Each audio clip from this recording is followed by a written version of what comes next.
మేము చేయవలసిన కర్తవ్యాలు, మేము చేయవలసిన బాధ్యతలు మాకు ఉంటాయి కనుక దాన్ని మేము ఎప్పుడు కూడా అది కష్టం అని అనుకుంటే అనారోగ్యానికి దారితీస్తుంది, అది ఇష్టం అని అనుకుంటే ఆనందంగా ఉంటుంది.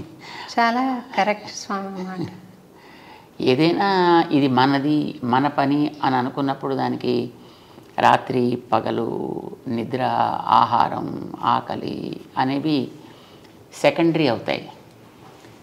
ఇది మనకేదో ఒక ఉద్యోగం, లేకపోతే ఏదో మనకు ఒక బాధ్యత మన నెత్తి మీద పడింది, అబ్బా కొండ బరువు మొయ్యాలి అని అనిపిస్తే మాత్రం అందులో ప్రతి క్షణం కూడా అది మనకి మానసికమైనటువంటి ఒక క్లేశాన్ని కలిగిస్తుంది.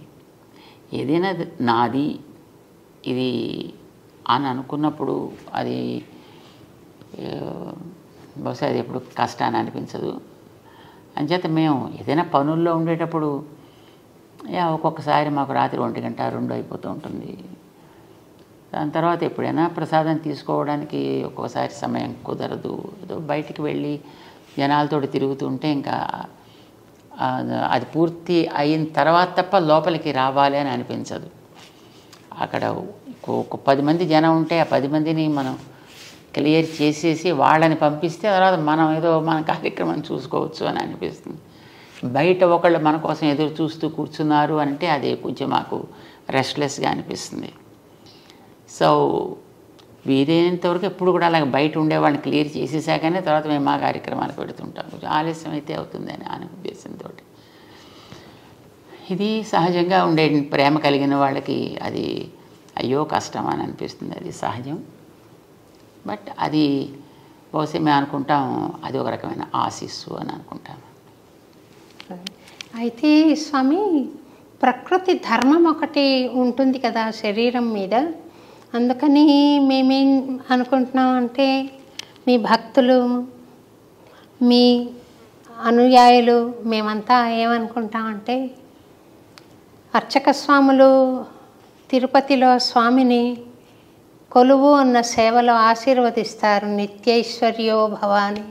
మీకు దీర్ఘాయుష్షు కలిగి మీరు నిరంతరము ఈ సేవలో నిమగ్నమై ఆరోగ్యంగా ఆనందంగా ఉండాలి అని మేమంతా కూడా స్వామికి అనేక ప్రార్థనలు చేస్తాం స్వామి. అదే అదే అదే మాకు బలం, అదే మాకు నిజమైన ఆహారం, అదే మాకు నిజమైన సంతోషం కూడా కలిగిస్తూ ఉంటుంది. ఏదైనా మనకి ఇందాక అనుకున్నాం కదా, సంతోషము అని అనుకున్నప్పుడు ఏది మనకి కష్టాన్ని కలిగించదు, ఆరోగ్యంగానే మనకి ఉంచుతుంది.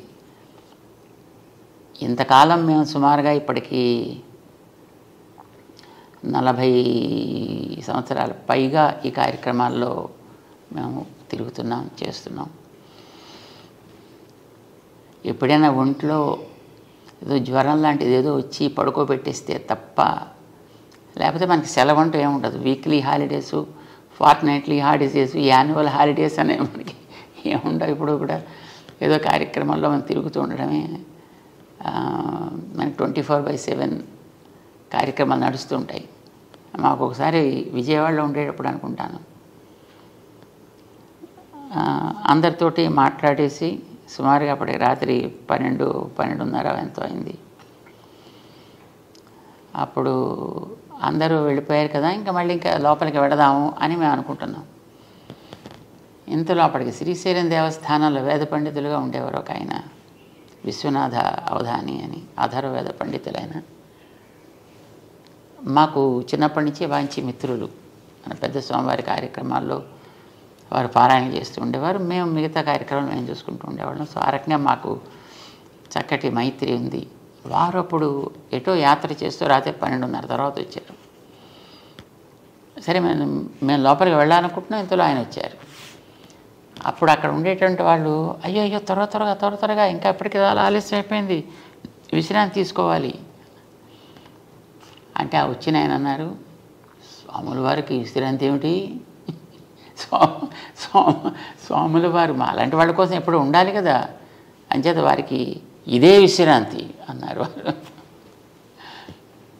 మాకు ఇప్పుడు అట్లానే అనిపిస్తుంది. మాకు నాకు గుర్తుంది స్వామి, 91లో అనుకుంటా సిద్దిపేట వచ్చాం మిమ్మల్ని రవీంద్ర భారతిలో జరిగే అన్నమాచార్య జయంతి ఉత్సవానికి ఆహ్వానించడానికని మీరు తొలిసారిగా రవీంద్ర భారతి ప్రాంగణంలో పాదం మోపారు. చాలా సంతోషం కలిగింది.